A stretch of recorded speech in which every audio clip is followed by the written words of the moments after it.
Oke, halo semua dan bertemu lagi bersama Goryoris dan tiba lagi kita di round ke-17 dan nanti bakal lanjut di round ke-18 untuk akhir dari MotoGP Karir, dan ini merupakan video terakhir kita di game MotoGP 23 sebelum nanti kita masuk ke GP 24 yang official. Oke, 2 race lagi kita akan menutup musim ini di musim terakhir kita karir di MotoGP 23. Di klasemen kita bakal cek dahulu, Jorge Martin masih menjadi yang paling tinggi meskipun Pecco Bagnaia masih menempel. Begitu pula Rizri atau Goryoris yang mencoba untuk merebut titel kedua atau posisi run up dari Pecco Bagnaia. Dua seri penentu, apakah kita bisa meraih posisi kedua dari Pecco atau mungkin justru sebaliknya? We'll see.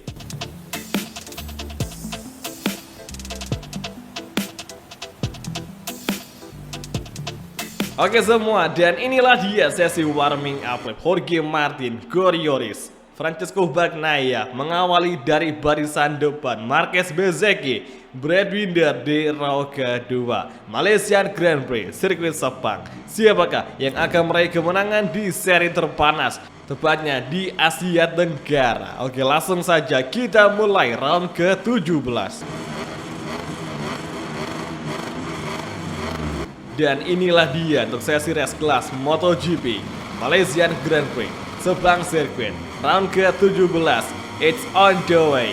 Oke, langsung saja menuju tikungan pertama. Kita di overtaking oleh 6 rider sekaligus. Kita ambil dari sisi luar di tikungan pertama, dan oke, nyaris berkolisi dengan Jorge Martin, dan oh my goodness man, 5 rider bersandingan side by side di sini, dan luar biasa seperti balapan di Moto3. Ketat sekali persaingan di lap pertama ini, cuy, gila, gokil. 4 Ducati melawan 1 Honda berbarengan satu baris di tikungan kedua tadi. Oke, tikungan ketiga kita overtaking Pecco, namun ternyata Pecco belum bisa kita overtaking, malah Pecco yang mengovertaking The Legend, The God MotoGP itu sekarang itu si Marc Marquez. Oke, Jorge Martin sekarang dia mengambil pimpinan balapan, dan kita akan mencoba fokus pada Francesco Bagnaia dan juga Marc Marquez. Inilah dia tikungan ke-8. Semakin rapat, kemudian exit kembali dan menuju tikungan ke-9 kita overtaking Marquez. Kita blok pas Ducati Gresini, nice sekali, dan Pecco juga sekali kita overtaking meskipun kita mendorong Pecco cukup keluar dari racing line. Dan saat ini menuju tikungan ke-11, hati-hati, biasanya kan benar saja Francesco Bagnaia datang mengkollision kita, mengkontak kita dari belakang. Kita overtake kembali di sini, bisakah? Dan sepertinya masih belum bisa, masih menempel. Semakin dapat lagi, dan kali ini dari Pecco. Goryoris akan mencoba menyerang di backstride. Oke, Marquez datang malahan mengovertaking Honda, dan juga ada Enea Bastian ini yang datang di sebelah kanan kita. Here we go guys, menuju last corner. Kita mencoba untuk early braking sembari mendefense serangan dari Enea Bastian ini, dan nice. Oke, exit corner, hati-hati. Oke, kita dikepung sama 5 rider Ducati, cuy. Ada Pecco, Marquez, Morbidelli, Bezzecchi, dan Enea Bastian ini itu sangat susah buat di defend. Turn 1 kita, Pecco mengalami masalah. Dia mengambil mistake sehingga dia keluar lintasan atau keluar racing line, tapi kita berhasil untuk kembali mengovertaking, dan kini Pecco masih berusaha mendefend serangan dari Goryoris. Tikungan ketiga, jelang tikungan keempat, RHD on, lurusan, dan kembali kita mencoba light braking agar bisa mendekati gap dengan Francesco Bagnaia. Marquez masih belakang kita, masih mencoba untuk terus menyerang. Dia masih mencoba menyerang terus tanpa kenal ampun, cuy. Sebegitu sulitnya untuk mengalahkan Marquez jika Marquez seperti kemarin balapan di GP Jerez, tepatnya di MotoGP yang real ya, di Spanish Grand Prix kemarin. Lap kedua masih berlangsung. Oke, entry corner, tikungan ke-7, tikungan ke-8, dan saatnya bersiap-siap mengovertaking Pecco. Kita ambil dari outside line, kita pancing Pecco, mengambil bagian dalam, dan Pecco terpancing, langsung kita overtaking. Yes, bagus sekali. Manuver cantik dari Goryoris kepada Pecco, yang kini Goryoris kembali mengisi. Astaga, cerdas sekali Pecco Bagnaia. Kapan kita nggak buka ruang, Pecco langsung masuk mengovertaking. Kita overtake balik Pecco Bagnaia. di tikungan ke-12 dan nice. Oke, entry corner tikungan ke-14. Peko masih memaksa dari sisi luar racing line dan kini Peko jelas saja Ducati sangat unggul di akselerasi. Sekarang kita overtaking, masih kembali belum bisa dan side by side di pengereman. Tikungan terakhir Honda versus Ducati, perebutan posisi runner up di MotoGP Career musim ini atau last season di MotoGP 23. Oke, kembali kita mencoba melawan Pecco Bagnaia dan masih kembali bersandingan side by side, tapi di sini kita akan mengovertaking dengan cara yang sangat tidak biasanya. Oh, collision dari Pecco pada Coriolis dan untung saja kita tidak terjatuh. Kita kembali mendefense serangan Pecco. Kita balas dengan cara yang sama. Bodoh amat kita mainnya kasar. Yang penting kita harus ngelakuin cara yang sama seperti yang apa dilakukan oleh riders lainnya. Oke, kembali Pecco datang, kita overtake kembali. Oke, tidak bisa. Pecco masih bisa memaksa kita dan kembali kita overtaking. Nice. Keluar lintasan dan Jesse Gunnar tikungan ke-5. Kita ambil Apex-nya dan Pecco masih datang mencoba terus menyerang dan dia mau overtaking lagi Coriolis. Kita overtake kembali tapi di exit corner Pecco lebih unggul. Pecco langsung mengambil bagian dalam, cuy, gila defense-nya, tapi sekarang Pecco lengah kembali. Oke, Pecco datang lagi mengkollision. Tidak bisa dihindarkan kolisi dengan Pecco Bagnaia. Langsung saja kita lakukan cara yang sama seperti yang tadi kita lakukan. Tapi Pecco udah paham cuy dengan apa yang kita lakuin tadi. Dan sekarang Pecco mendefense kita, sengaja dia yang ngedorong kita keluar racing line. Cerdas sekali. Oke, ini dia tikungan ke-11 dan Pecco masih belum bisa kita susul. Nah, tikungan ke-12 perlahan masuk kali ini. Masih mencoba menempel serangan Pecco, laju dari Pecco Bagnaia dan kita ambil inside line. Dapat dan sekarang dia si Gunnar. Oke, RHD on. Pecco masih memaksa. Gila Ducati emang powernya ke depan cuy.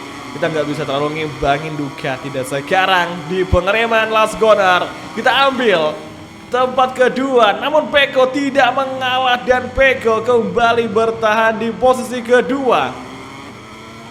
Bisa kalian lihat sendiri gimana serangan dari Pecco Bagnaia, defense-nya kuat sekali. Sekarang Maverick Vinales datang juga untuk merebut tempat ketiga dari Coriolis. Oke, kita ambil outside line dan Pecco mundur lagi di tempat kedua. Nice overtaking dari FCR Honda Castrol Rider dan Pecco kembali datang menyusul mengovertake di kedua hingga sekarang di tikungan ketiga kita masih mencoba melawan namun masih belum bisa mengalahkan Pecco Bagnaia di sini.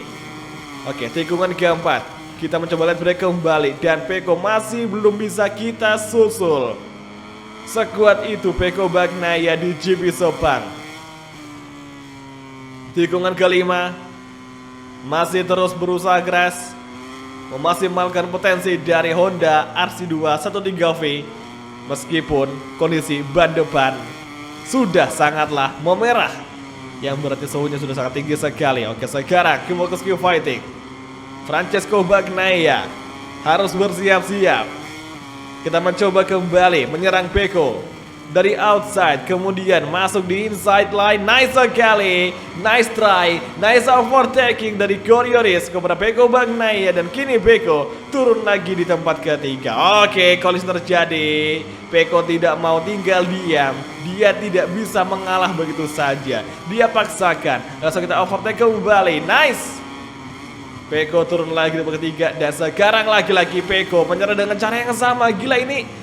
Gue masih nggak habis pikir Pecco kok bisa sekuat ini loh di GP Sepang cuy. Padahal ini perebutan tempat kedua.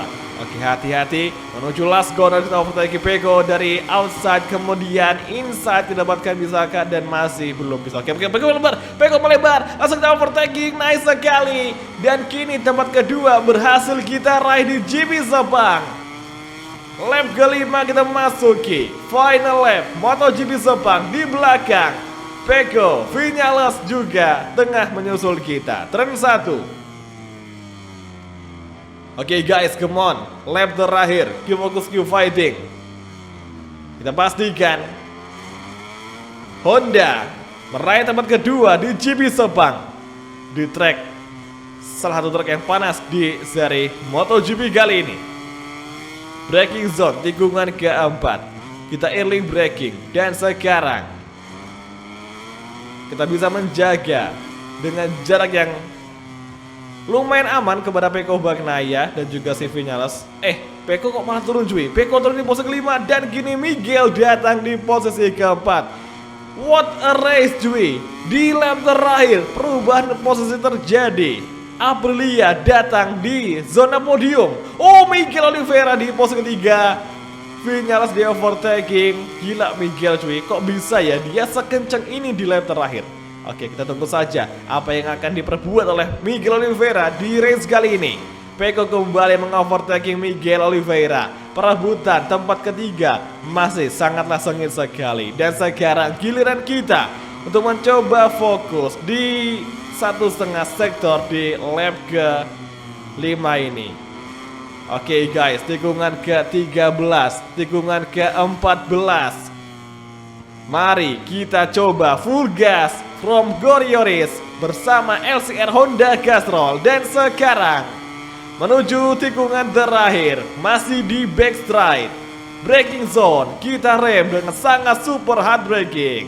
Oke, last Gunnar hati-hati. Oke, Maverick datang, Miguel datang, Peko datang, dan di exit Gunnar. Miguel menyusul, namun di exit Gunnar dengan RHD Gorioris mampu selamat dari kejaran riders lainnya di belakang. Dan kali ini akhirnya kita berhasil menempati podium 2 di GP Sepang. Namun Jorge Martin tak tertahan, dia masih menjadi yang paling unggul di GP Sepang dengan meraih posisi pertama. Peko keluar dari zona podium dengan berada di posisi keempat cuy, sangat disayangkan. Sementara itu di klasemen kita tinggal memiliki jarak minus 12 poin atas Peko Bagnaia. Dan tinggal satu race lagi menjadi seri penentu apakah Jorge Martin akan merebut titel juara dunia dari Peko di musim ini. Next race di Valencia cuy, semua akan terjadi, semua akan tersajikan di balapan terakhir atau balapan berikutnya di Valencia GP. Oke guys, langsung saja kita menuju di seri terakhir untuk MotoGP Valencia di last career untuk MotoGP 23 game kita. Let's go.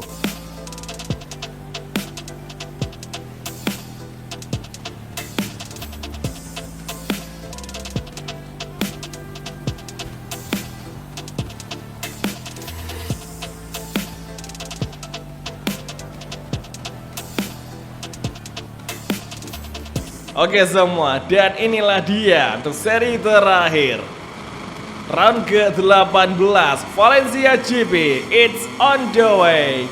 Marquez datang dari outside line, Jorge Martin take the lead, dan Peko di posisi kedua. Langsung kita overtaking Francesco tadi ketika keluar di tikungan pertama. Dan sekarang Jorge Martin, ya ampun, kita malah ngikutin pengereman dari Jorge Martin sehingga kita malah lebar ngikutin racing line dari Jorge Martin itu sendiri. Oke, nice. Masih belum bisa. Oke, side by side kembali terjadi dan Martin kembali mengovertaking. Battle sengit di dua sektor awal Valencia GP. Tikungan ke-6, Angel Nieto Gunnar, dan kini dia si Gunnar. Jorge Martin datang kembali menyerang kita. Ducati Power Honda kembali mencoba super late braking dan Jorge Martin mengkontak kita, membuat kita masa kita melebar. Dan kini Jorge Martin masih mampu. Nah, kita overtake kembali Jorge Martin. Oke, ini dia di tikungan ke-11. Tipis sekali dan langsung kita overtaking. Nice. Jorge Martin kita hempaskan di tempat kedua dan kini Gorioris menjadi race leader. Dengan ini kita bisa bilang kayak kita udah aman di posisi pertama dan tinggal berharap saja ada keajaiban. Misal Peko Bagnaia di finish di posisi keempat atau mungkin di posisi kelima. Oh, Martin, dia motong jalur kan tadi? Ya ampun, Jorge Martin motong jalur, bisa-bisanya gitu loh. Oke, dia masih mencoba melawan kita dan oke. Kita defend lagi. Mantap jiwa. Oke, turn 1.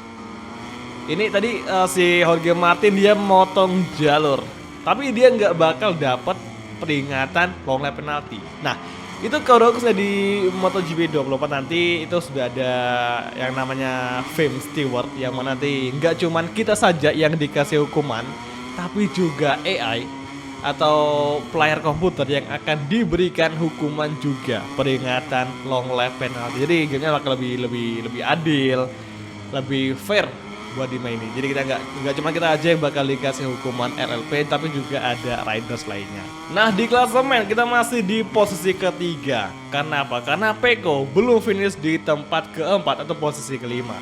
Jadi wajib banget si Peko harus bisa di tempat keempat, dan kita menang itu akan bisa ngebuat kita berada di posisi kedua di klasemen atau menempati urutan runner up di MotoGP di klasemen musim ini. Cuman kayaknya bakal sulit ya, karena Peko tuh tipikal mob yang cukup kuat juga dan cukup kuat battle di depan. Jadi gue rasa akan mustahil untuk seorang Peko Bagnaia finishnya di luar dari zona podium. Terkecuali balapannya kayak tadi di Sepang yang mainnya gerombolan, jadi kayak balapan di Moto3 itu bisa aja si Peko finishnya di luar dari 5 besar bahkan. Oke guys, lap terakhir di final lap Valencia GP, dan asal Jorge Martin gak crash, bisa dipastikan Jorge Martin akan mengukuhkan titel juara dunia di Valencia Race kali ini.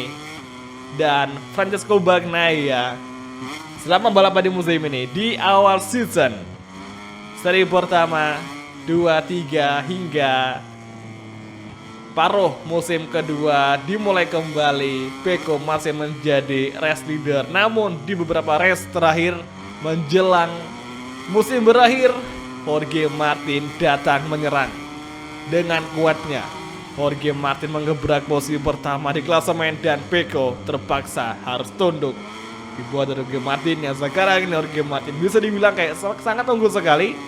Ini persis kayak yang ada di MotoGP realnya. Jorge Martin sangatlah kuat di setiap balapan dan berpotensi untuk merebut titel juara dunia di musim 2024 pertama kalinya. Dan misalkan Jorge Martin nanti bisa menjadi juara dunia, dia pasti bakal sangat keren ya, karena dia bisa merebut titel juara dunia itu dengan tim satelit ya, meskipun basic dari motornya sama yang digunakan oleh Peko Bagnaia. Dan sekarang guys, sampailah di finish line dan akhirnya kita meraih kemenangan, tapi sayangnya kita tidak meraih gelar juara dunia maupun posisi kedua di klasemen. Dan ya, kita serahkan kepada Jorge Martin dan juga Peko Bagnaia yang menjadi pengisi tempat ke-1 dan juga kedua di klasemen akhir. Meskipun ini gap point kita sama Peko Bagnaia itu tinggal 3 poin saja, kita akan bisa merebut tempat kedua dari Peko Bagnaia. Malah sekarang kita ya namanya juga balapan sih, bakal ada saja hal yang gak terduga seperti saat ini.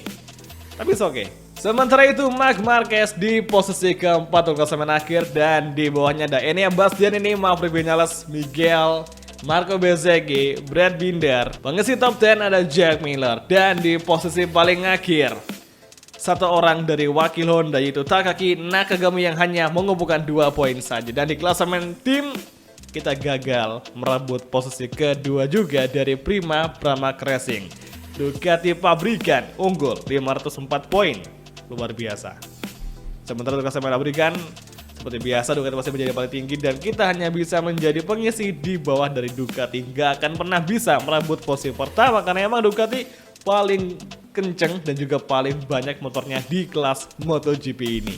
Jadi oke semua, kalau gitu cukup sekian aja untuk seri terakhir kita di MotoGP Career, dan ini juga menjadi seri penutup atau video gameplay GP23 terakhir kita di tahun ini. Dan ya, next kita bakal masuk di MotoGP 24 yang official, dan semoga aja gamenya nggak ada bug yang sering muncul kayak di GP23. Semoga aja. Kalau gitu, terima kasih nonton dan sampai ketemu lagi di video MotoGP gameplay itu ya, bisa selanjutnya. Thank you, bye dan ciao guys, sampai jumpa.